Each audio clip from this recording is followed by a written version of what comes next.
आदाब, जय हिंद। मैं वाजिद खान और आप देख रहे हैं लेखनी शास्त्र न्यूज। लेखनी शास्त्र न्यूज में आपका स्वागत है। नमस्कार, लेखनी शास्त्र न्यूज मध्ये आपण सर्वांचे स्वागत आहे। आपण बघत आहात की कित्येक ठिकाणी कॉन्व्हेंट या लहान मुलांच्या ज्या ज्या ठिकाणी शाळा असतात त्या शाळेच्या अवतीभोवती गार्डन, एक बगीचा, झाडं, झुडपं, खेळण्याचे साधनं, घसरगुंड्या, छोटी फुलांची झाडं, म्हणजे असं एक वातावरण ठेवावं लागते की ज्यामुळे मुलांचं मन हे प्रसन्न राहील।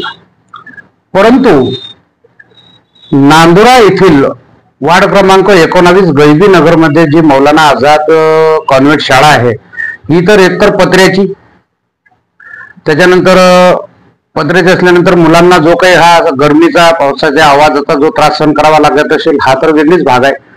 परंतु त्या ठिकाणी आपण बघू शकतात की वेळोवेळी त्या ठिकाणच्या तक्रारी नगरपालिकेला येत आहेत आणि सद्यस्थितीत नगरपालिकेची अशी अवस्था झालेली आहे की नगरपालिका कर्मचारी हे संपावर गेलेले आहेत।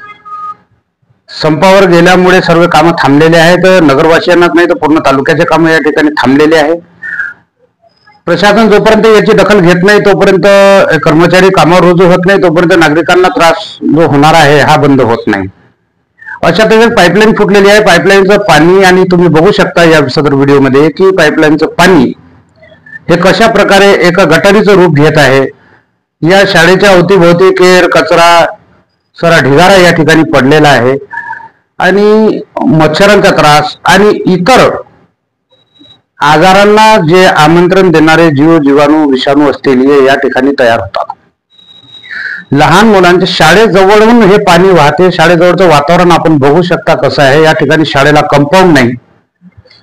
शाळेच्या आजूबाजूला लहान मुलांना खेळण्यासाठी ज्या काही सुविधा असतात, घसरगुंड्या असतात, झोके असतात, पाळणे असतात आणि विशेषतः म्हणजे एक बगीचा स्वरूपच्या ठिकाणी झाडं झुडपं असतात।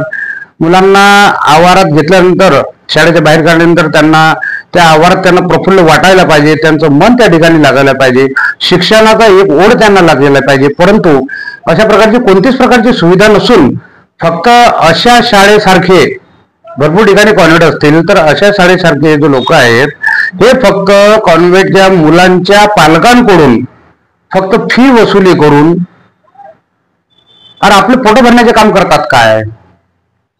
आणि या लहान लहान बालकांच्या, चिमुकल्या बालकांच्या जीवनाशी खेळण्याचा अधिकार यांना कुणी दिला। वातावरण तुम्ही बघू शकता। अशा वातावरणामध्ये एका वस्तीमध्ये आहे आणि वस्ती असल्यानंतर त्या ठिकाणी घाण, केर, कचरा ही असणारच।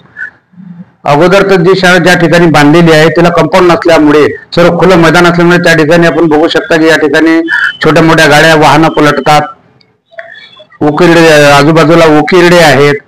अशा ठिकाणी शाळा असते का? ही शाळा व्यवस्थापन जी समिती आहे या समिती याच्याकडे दुर्लक्ष करत आहे आणि ही प्रेसिडेंट फक्त लहान मुलांच्या पालकांकडून पैसा घेऊन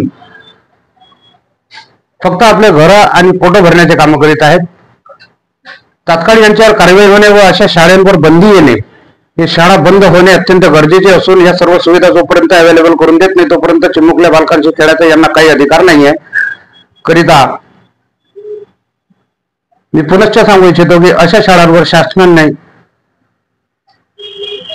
कायदेशीर कारवाई करायला पाहिजे आणि या शाळा बंद करायला पाहिजे जोपर्यंत या शाळेच्या नियमानं चालत नाही। बघत रहा लेखनी शास्त्र न्यूज। नांदुरा तालुका प्रतिनिधी अरुण सुरवाडे यांची रिपोर्ट। जय हिंद।